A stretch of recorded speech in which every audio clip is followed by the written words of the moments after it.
Meet Naman, founder and CEO of the most user-friendly business accounting software, refrens.com. Working for a Infosys or a Wipro was a great thing. Not that they are the highest payers, right? But it's just a reputable brand. I don't need to explain. If I say I work for Infosys, I don't need to explain where do I work, right? So even that is part of the whole satisfaction. He talked about how we can simplify our accounting with the modern accounting softwares. I don't need a certification to use MS Word. I don't need certification to use Gmail. Why should I need a certification to use Tally? I mean, is the software so complex that I need a 30 days training to learn your software? He made a point on what's the biggest loophole in the startup industry when it comes to hiring. A lot of times startups fail to do this. They don't really have a plan. They end up hiring people. Maybe this guy is smart, let's hire him. Yes, hire him today, but what do you do with him after 6 months? What do you do with him after 2 years? He solved the debate of being into tier 1 or tier 2 cities. You should spend a couple of years in Bangalore, but then you graduate out of it. It's like a college. You go learn something, you have fun, but then you come back to real life. He unfogged the beliefs of getting funded. Getting funded is equal to taking a loan. It's just that both the parties understand that the risk is very high. The default rate is very high. Yes. If you've taken money, you must multiply it and give it back.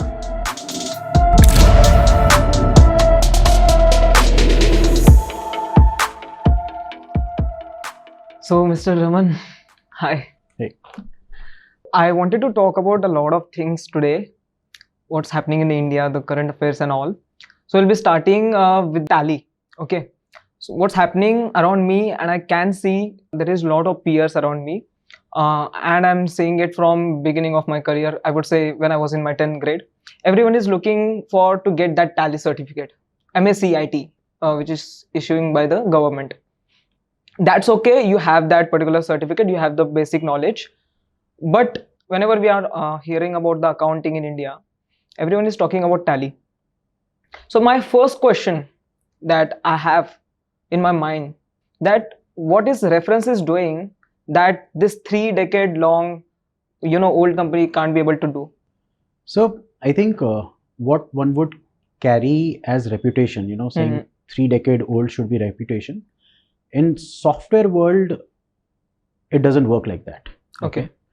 You need to evolve with time. So if there is a paradigm shift in underlying technology, say 3-decade old Tally, when they started, they would have been cutting edge at that time. And they were good for, installing on a computer. But if the world moved towards mobile and the world moved toward cloud, and now things have to be API ready and then it has to be AI ready, I think Tally hasn't been able to evolve with time, and that is the only problem with Tally. Right. Otherwise, there are enough people who know Tally. It enjoys a certain reputation. It's just that now it's whatever was, it hasn't been able to catch up with times. I think that's the only reason. And we thought Tally would do it. Tally would put out a cloud software. They would put out a mobile app. Everybody waited for that and nobody did it. So I think when we started building, we saw a clear gap saying the world needs a modern accounting software that is API ready and AI ready. And that is what we started building. Second, if you see, you mentioned that people take a certification course in Tally. Right. Now, when I look as accounting software as an entrepreneur, a software should not need certification. I mean, I don't need a certification to use MS Word. I don't need certification to use Gmail. Why should I need a certification to use Tally? I mean, is the software so complex that I need a 30 days training to learn your software? And in today's world, when a 19-year-old, freelancer in a college, they make their first invoice, why do we expect them that they should take a 30 days course to make their first invoice? Okay. It shouldn't work like that. Okay. What that 19-year-old entrepreneur is expecting is, I use WhatsApp with ease, I can use Instagram with ease, I should be able to use a accounting software or a invoicing software with the same ease. Right? If it is getting any more complicated than that, then it's just a bad software. Okay. Although there is reputation of all these years, but I think maybe they've just taken that reputation for granted and they haven't felt the need to evolve. Okay. But the market obviously demands something else. So you're saying it's outdated?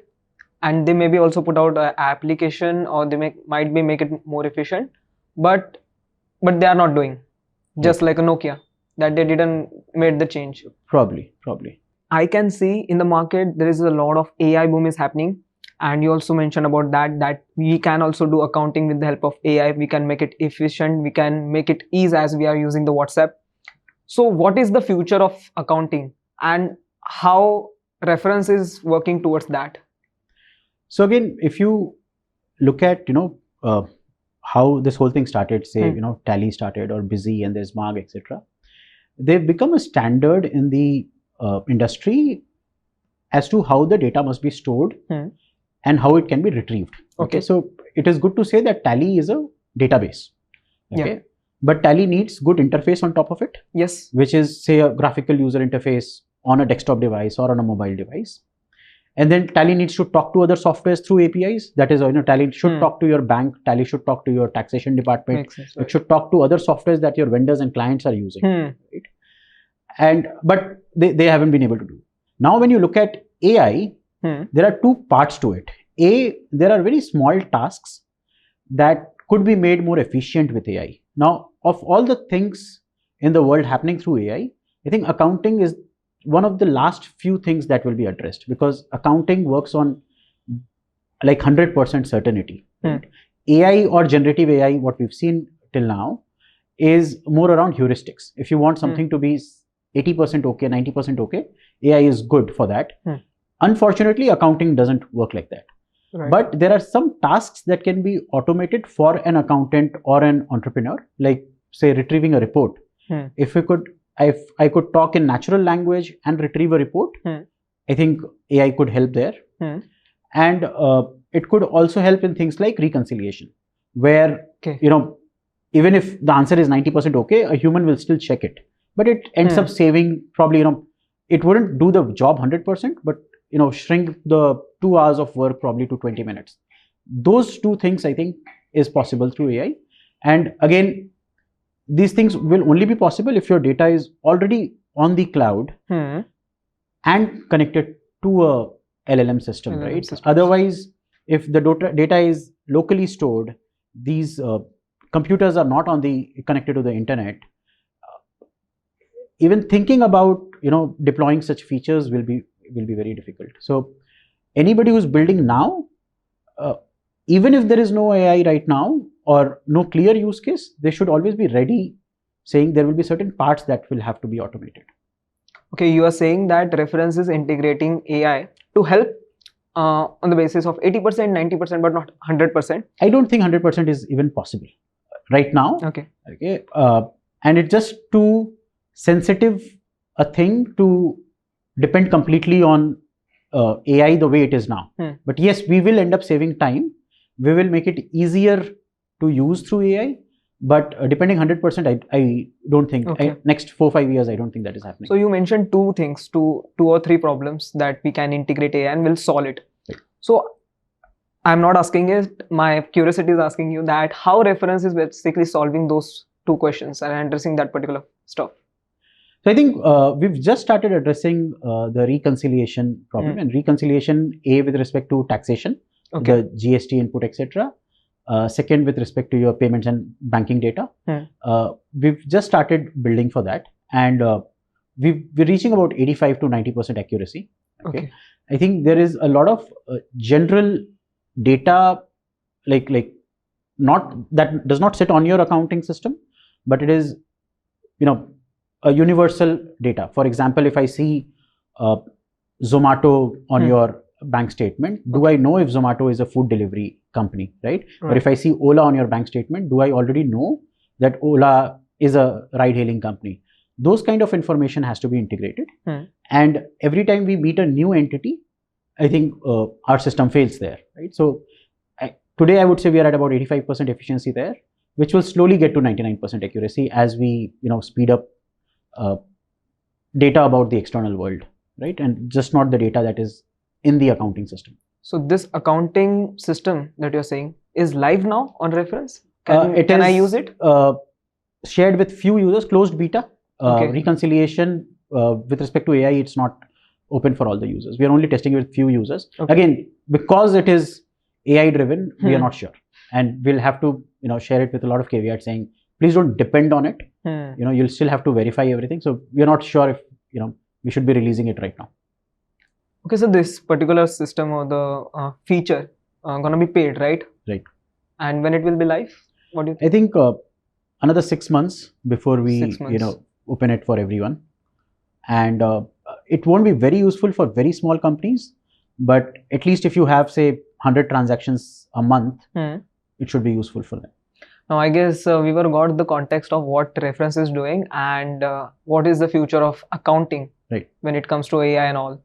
One more question, which is just bothering me a lot of time, that when I think about starting my own startup, I will highly prefer to starting it up in a Bangalore.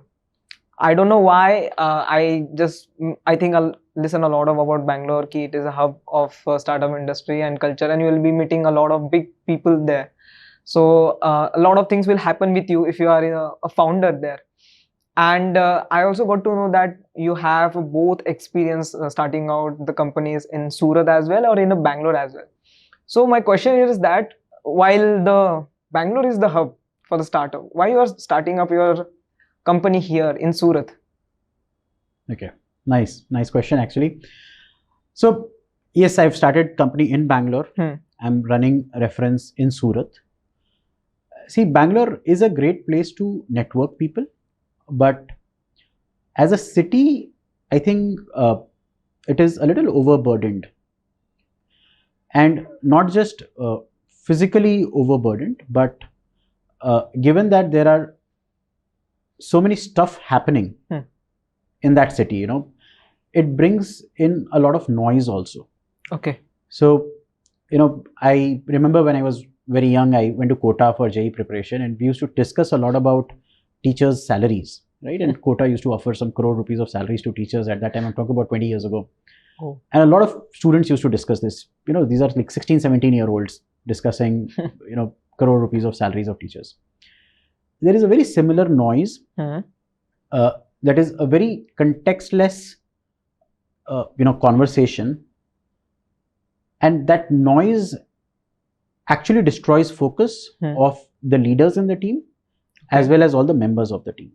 Okay. I remember, when I was starting out in Bangalore 10, 12 years ago, we used to, say that if your software engineer is come dressed up in formals, he's probably gone, he's coming from an interview, right? And he's probably interviewing somebody somewhere else. Or if somebody's gone out for coffee, he may not ever return, right? Because he's probably gone for a job interview. That noise is not there in cities like Surat, Indore, Jaipur. Okay. For a founder, that is a great thing. Okay, if I know that my team is stable, okay, that itself adds a lot of life to the company. Second, I think yes, there is a lot of networking opportunity for a startup or for a startup founder in Bangalore. Yes. But you should look at it saying, can you do that once in 3 months? Can you just go to Bangalore, appear in events, go have 5-6 good meetings there, and then come back? Right? You cannot be running in that place all the time, right? You cannot be amongst that noise all the time, right? And that is what is, a city outside of Bangalore, Delhi, or Mumbai has to offer. Although we might think that, and we like to call it a tier 2 city, but in terms of infrastructure, I think something like a Jaipur, Indore, Surat, Baroda, they are far ahead of a Bangalore or a Delhi in basic stuff like road, traffic, power. Are the streets flooded? We would see these things in news all the time, right? And this does disturb a startup. Okay. But if you are away from all those problems, right, your startup, that the problem you're trying to solve in your startup is big enough to be solved, but if you have to fight that problems of the city also, I think that's too much for a startup.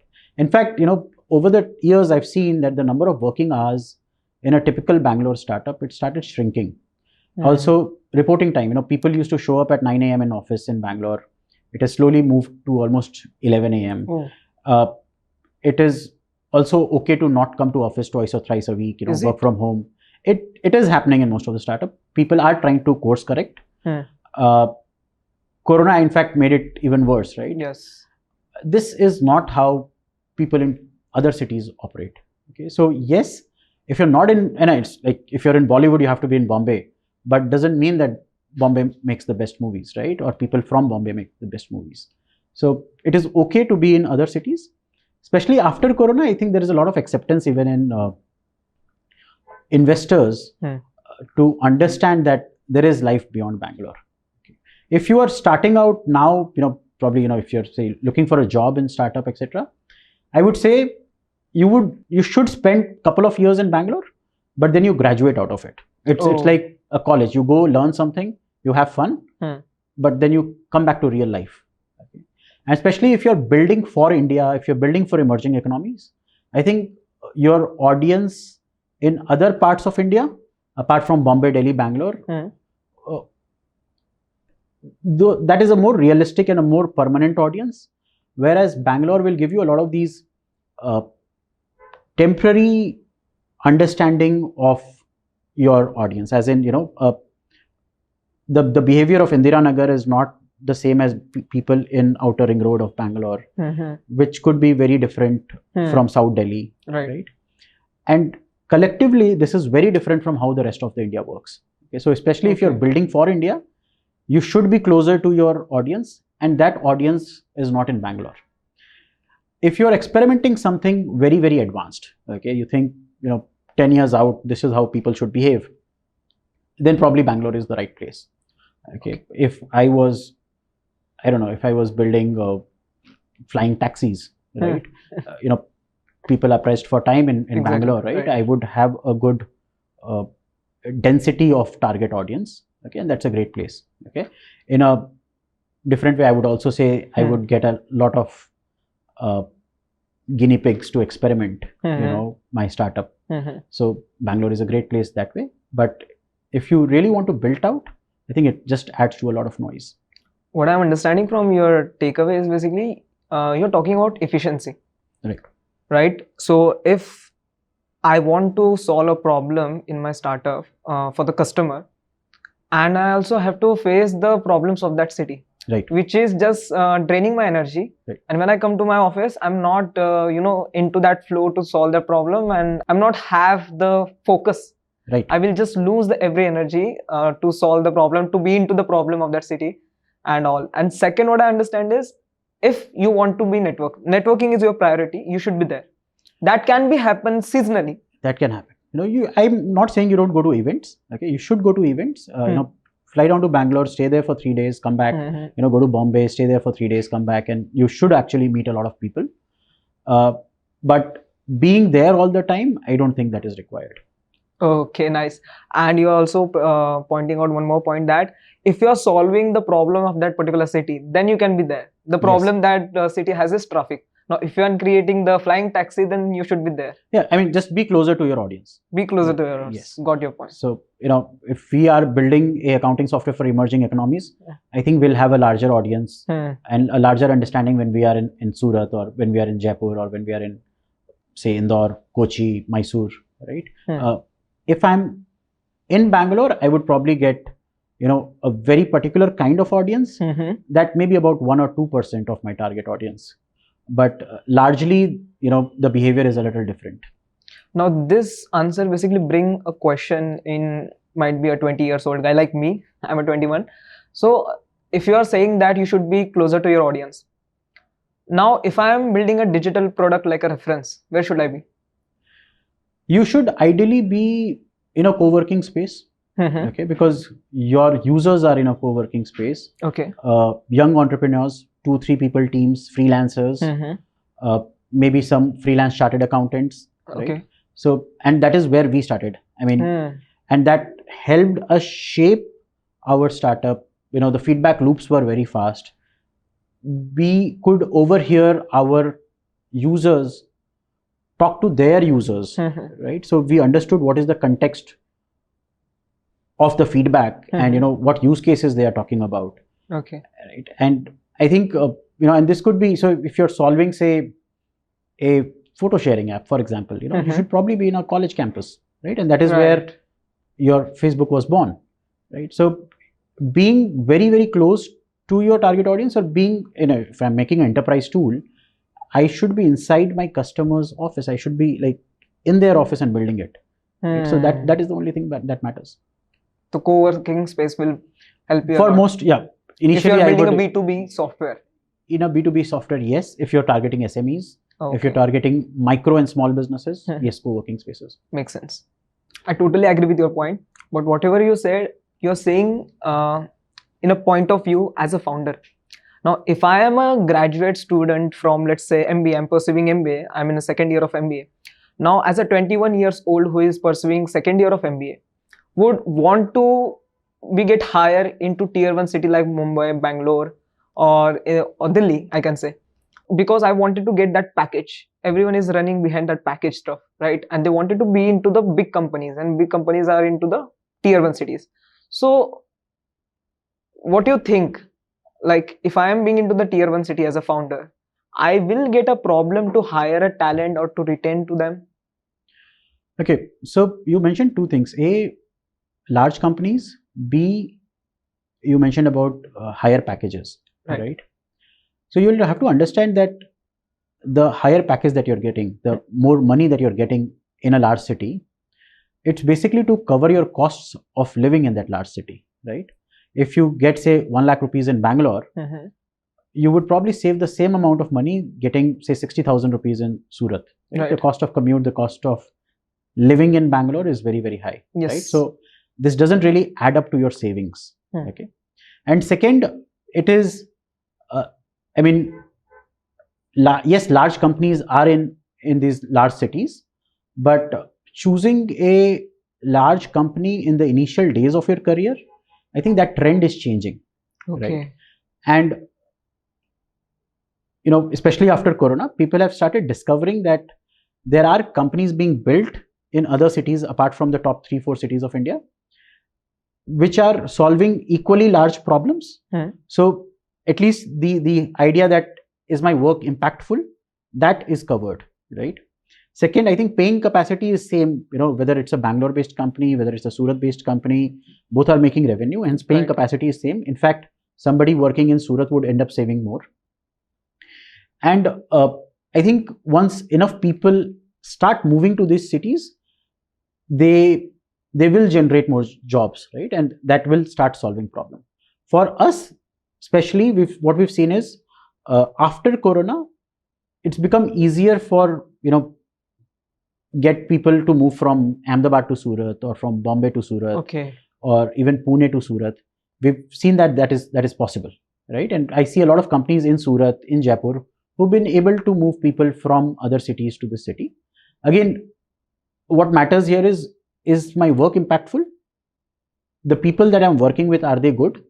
And is the city generally a developed city or not, right? I think all these things are, all these conditions are satisfied in other cities also. So now there is no problem as such of attracting, talent in such companies. People still have this fear, I think, fear of missing out, saying, maybe there is something special happening in Bangalore. I think as long as there is enough learning happening, and the founders and people who've experienced these large cities and large companies, they're spending enough time with their team members. Right? Their team members will realize that, they aren't missing out anything. If you're going to spend 3 hours in traffic, what could you even miss, right? So I think it's just a matter of time when people, completely accept it, saying that, if a company is in Surat or Bangalore, it doesn't really matter. The point that you mentioned, it's just again like, if someone is working in America, so we look up to them and saying that, okay, this guy is working in America, might be earning a lot and he's living a lavish life, but not. The bread is costing more, and it will equally costing like it costing in India. So it's not mattering at all if you are in a tier 1 city. If you are getting a lot of payment, until and unless you're not having, I would say, the average life. And basically you have to spend anyhow, you have to spend. If you are getting money, companies also know that if this employee I want to retain in this particular city, I have to pay this much. I think, again, young people, especially, I don't know, people under 28, 29, they are not thinking about money so much. We might, as employers, think, okay, I lost this hire because I wasn't paying well, etc. People want to see the impact of their work, right? And if they think that, a line of code that I pushed into production, next moment it will impact 1 lakh businesses, that is all, somebody wants to know, right? If somebody sitting in Surat can sell a software to somebody sitting in Kerala, right, and they think that this is driving revenue to my company, that feedback loop is important to be built. People aren't running so much after money, honestly. I used to think that maybe, it's higher salaries that could attract people. It's not higher salaries, really. It's not large offices. It's offices that nurture people for their growth, or it's just a happy place to work, right? Whether it's a 50 people team or a 500 people team, like, anyways, you're not going to interact with more than 4 to 5 people in a day, right, within your office. So it doesn't matter whether your office building as a whole, has 5,000 people or 50 people. But as long as you're getting that feedback loop, I think people are willing to work anywhere. I totally agree with your point that you're saying that in the initial of your career, you should not be into a big corporate, the small part of big system. If I'm working somewhere, I wanted to see the impact of my work. I wanted to see that, okay, I can able to create that bug for my company, whether it could be $1, $2, $100, anything. But because of me, my company is basically getting the revenue. We just giving you the fulfilling of your work, which is everyone is looking out there. I don't know about all of the peers that I have around me, but I am looking for how I can get the fulfillment. And that is true for everyone. People are looking for fulfillment, and sometimes the fulfillment is working for a larger brand. I mean, not that, if you look at 20 years ago, working for an Infosys or a Wipro was a great thing. Not that they are the highest payers, right? But it's just a reputable brand. I don't need to explain. If I say I work for Infosys, I don't need to explain where do I work, right? So even that is part of the whole satisfaction that, I think the same thing is true in other parts also, right? As in, either the brand, the money, or my work.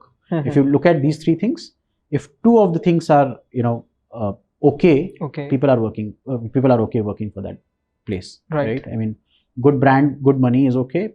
Good brand, great work is good. Great work, good money is okay even if the brand doesn't exist. I think 2 of the 3 conditions being satisfied, and people will work anywhere. You just mentioned that getting that talent is easy, because if you are doing something which can give you them fulfillment, they will able to work with you if they get to know that this particular company is doing this interesting thing out there. So what about retention then? Because there is a lot of aspects there that every candidate look into a company. So how do you manage the retention? I think we made some very conscious efforts toward that. See, if I'm pitching to an investor, right, investor will ask me for a 5-year projection, for a 10-year projection. If I talk to a large customer, they would want to know my product features, what's my product roadmap like? What am I going to launch in next 6 months, next 1 year?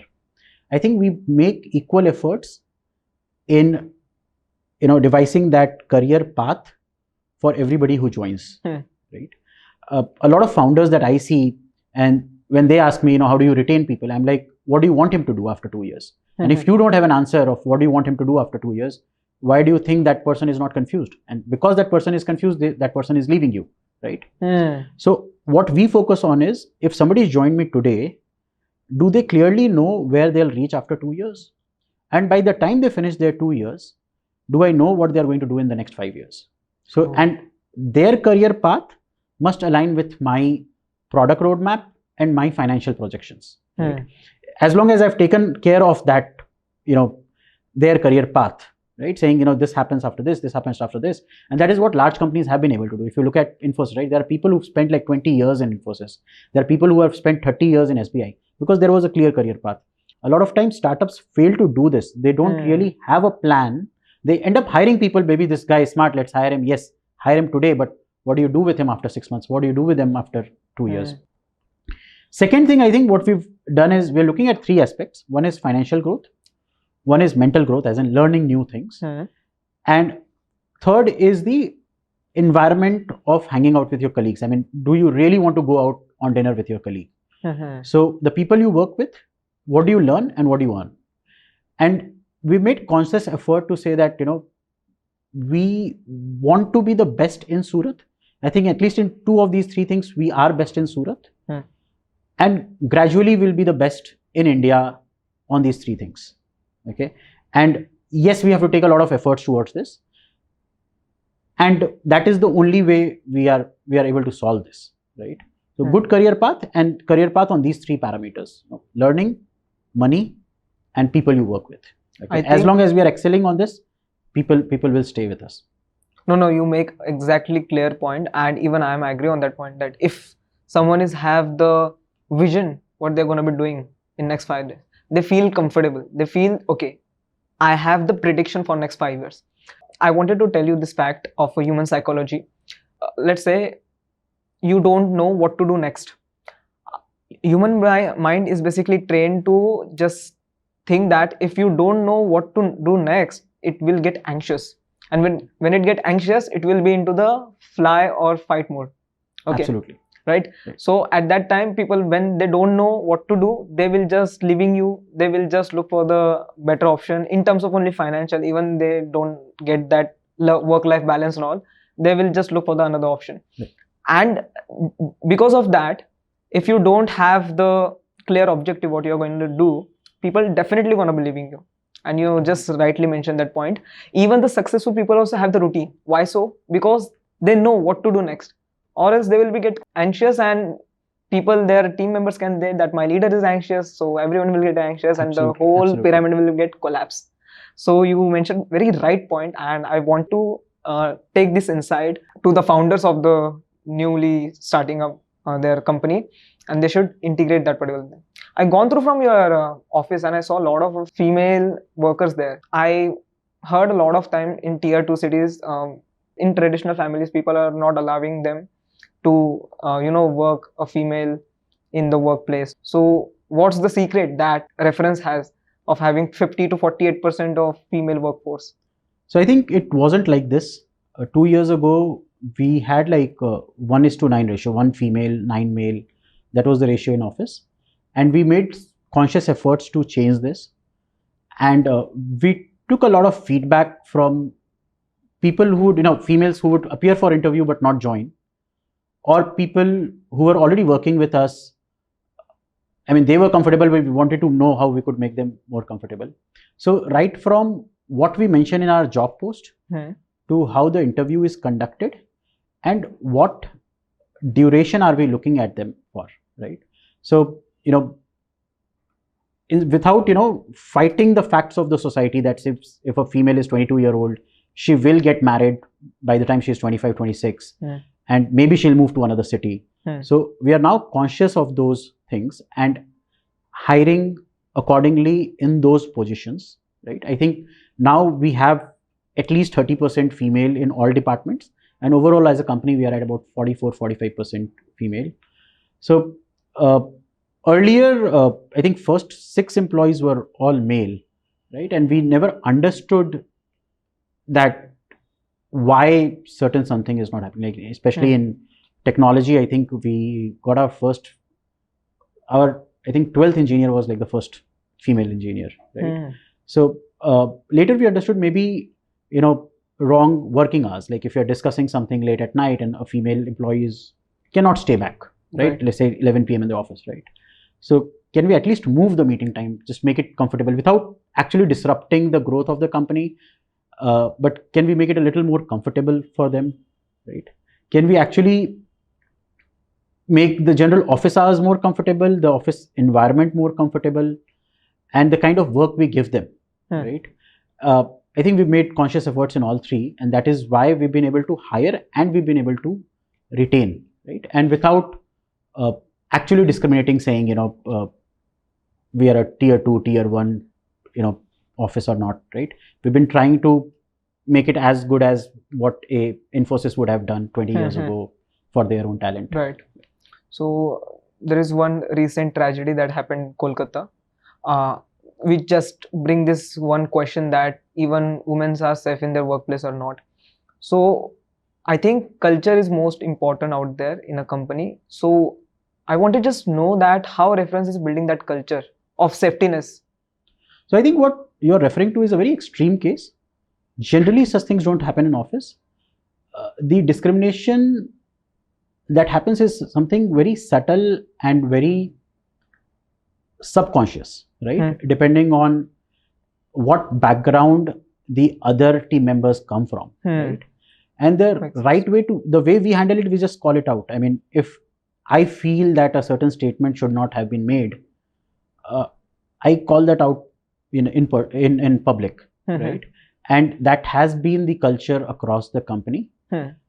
And we talk to a lot of employees one-on-one to get their feedback on this, right? So I spend at least 1 hour every day talking to people who don't report to me, right? So somebody who's just joined, like say 15 days ago, some intern in marketing department, right? Somebody in the QA team. I spend at least 1 hour talking to them, trying to understand what is really happening at the base level in the company.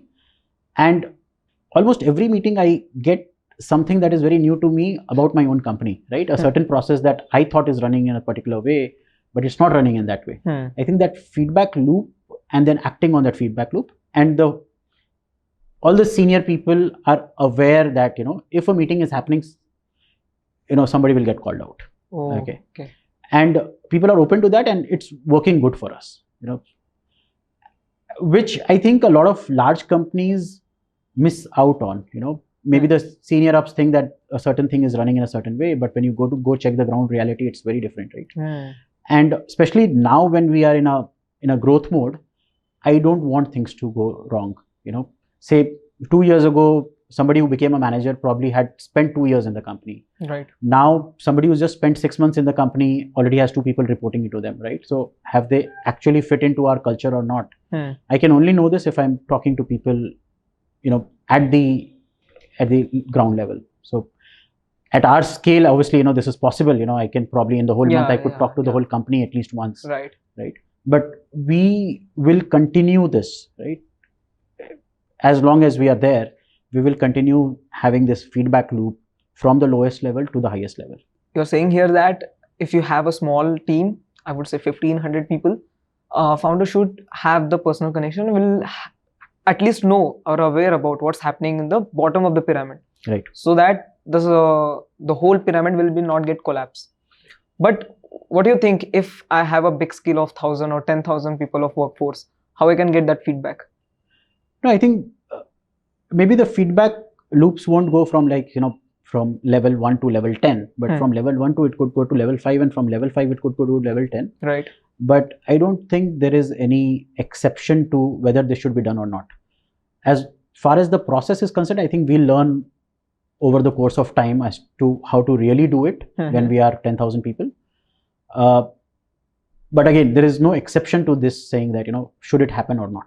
In process, I think companies can set up on their own systems. Right. Till the point of this particular conversation, I understand how to build a startup, how to retain people, how to run a startup. But I wanted to also learn about the another side of the startup, which is talking about monetization or investing funds and all. As a young entrepreneur, if I want to start a company and I want to approach an investor, what should be the way I should approach for the investor so that they will be find the value in my idea, they will be find the vision in my company, and they will be investing in my company. Now there is one more question I wanted to ask you, that even I need a funding at all. Let's say I want to start a bootstrap and I wanted to have the 100% equity of my own startup. So if I don't need a funding and just it sounds cool to have the seed funding and series and all, I should go for the funding or not? Okay, so whether your idea needs funding or not, I mean, again, completely contextual, right? Right. How big is your market and how much resources do you already have, right? So until you don't really need funding, you shouldn't go for funding. It's a waste of time and energy. If you think it is cool to get funded, I think there are other things that are equally cool. Maybe just start a podcast, right? And you will get more attention. Right. See, getting funded is equal to taking a loan. Right. It's just that both the parties understand that the risk is very high. The default rate is very high. Yes. If you've taken money, you must multiply it and give it back. Different investors have different appetite. Some would say, if 1 out of 10 succeeds, it is fine. If my money becomes 3x in one single investment, it is fine. Some others would say if 1 in 20 succeed, it is fine, but my money must become 100x in that one success. So when you're looking for funding, when you think you really need funding, you should see what kind of investors, the investors' goals aligning with your capabilities, right? So if your startup is going to take 15 years to be built, does the investor really have an appetite for 15 years, right?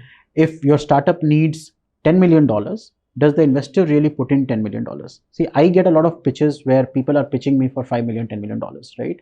Now, I obviously don't invest that Right. amount, right? I invest very, very small amounts, right? Most angel investors in India, they invest less than 1 crore rupees in a single company. Most would invest somewhere around 20, 25, 30 lakh rupees in a single company. But founders don't do their research and they reach out to anybody and everybody with all kinds of ideas, right? So you should understand whether the investor's goals and your goals align or not, right? Where you should also see if the investor is a professional investor, who we call VCs, right? If the investor is a professional investor, they are looking for ideas of a certain scale. If the investor is an angel investor, the way we call it, right? They may invest in ideas that may not be very big, but they personally are passionate about that space. In the initial days, you should definitely look for the second kind of person, right? So if I'm building something around, say, digital advertising, right, I should probably go talk to some founder who's built in the similar space, who is, and without thinking of them as competition, right? If they already invest or they've been advising other startups, it's good to, drop them a cold email and they will reply if your email is well drafted. The good thing in Indian startup, and I think startups globally, is everybody is risen from the bottom to the top. So without even thinking without hesitating, you should write those emails and cold emails and cold calls. People will respond and you have really nothing to lose. So, Right. But all you have to see is whether this person really aligns to my space or not. Right. Right? If somebody talks to me about medical devices, I know nothing about it. Somebody talks to me about space tech, I know nothing about it, right? So it's a waste of their time and my time. So right? what's your look in a startup? I know you are a 25 company investor, Right, and you also a board member of one of the listed company in India. right. So what you look to invest in a particular idea or in a startup? See, generally there are three things, right? Is the founder good? Is the market large? Right? And when I say the founder, I think the team, right? And have they made any progress with that idea? So if these three things, product, market, and progress, I would say, or traction, right? Anybody would look at these three ideas. What I especially look at is the resilience of the founder. Can this founder really run for 5-6 years or not? Okay. Can this founder survive on zero salary? And do they really have the context about the idea that they are building? So if I start building video games, I will fail, definitely. I know nothing about video games, right? So I generally see if the problem statement that the founder is trying to solve, are they really close to that problem statement? Do they even appreciate the nuances of that problem statement? And if they can run. I personally don't look at market size. I don't see that, should it become 100x, 1000x, 10x? I don't look at that. I see, if can it turn into a profitable business? If that is fine, I'm fine, right? And with due course, the founder can take care of how to grow that further. But if I don't find that sense that they can run this thing for 6 years, 7 years, can they actually commit their life to this? Are they doing it because it's cool? That's the thing that I look at, and most angel investors would look at that. Angel investors don't generally think how big is this idea? Can it become 100x, 1000x? And if an angel investor is evaluating the idea on that, I think it is wrong. I mean, they are then professional investors, right? I mean, they shouldn't be looking at. It's okay to advise a founder saying that I don't think the idea is very big, but I'm not investing because I don't think the idea is big. I think not something an angel investor should say, right? Because if you look at Zomato recently, right? Yeah, I'm just coming on that point. Yeah. Yes. So, what Zomato started out building versus what Zomato is today. Yes, it's in the same space. It's about eating food that is not made in your house, right? Whether you go out and eat or whether you call in a delivery. But first 6-7 years, Zomato wasn't building that. Right? Zomato wasn't building a delivery company, right? Zomato wasn't building a supply chain for restaurants in the first 6-7 years. So what mattered at that time is, are these people passionate? Yes. Are they the target audience? Yes. So they understand the problem that they're solving. And can it become a profitable business? Yes. Can it be a really, really profitable business, like hugely profitable and the scale to become like the 50th largest company in India? I don't think that should be evaluated on day one. Okay. At least angel investors shouldn't be evaluating that. What I found is basically after getting the fund, I can see the growth in Zomato. So they are waiting for the fund to get the growth, or what it is exactly? What happened with Zomato? No, so I think Zomato was growing all the while. They needed to give exit to their investors, right? And which is a cycle that has to be followed, right? Private investors will invest, they'll need an exit, so you'll need to take the company public, right? And that is what happened. I think they are brilliant at execution. So they've picked up some new ideas, or something like Blinkit that wasn't doing great, but I think after they started working with Zomato, it's turned around, right? So I think just a great team that executes very well, and they were doing that even when they were private. I think during Corona everybody struggled and they also struggled, so they had to take the company public. But I think it's just pure great execution, right? Otherwise anybody can say that I have this idea of delivering food, I have this idea of delivering PlayStations in 10 minutes, right? Or I have this idea of supplying raw materials to restaurants.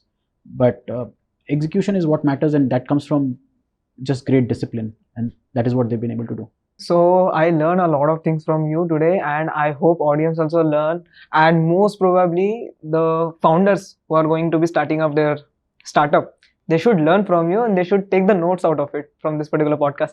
One more thing I wanted to share with you, how I got to know about you. So there is a story behind that. I am a user of a reference.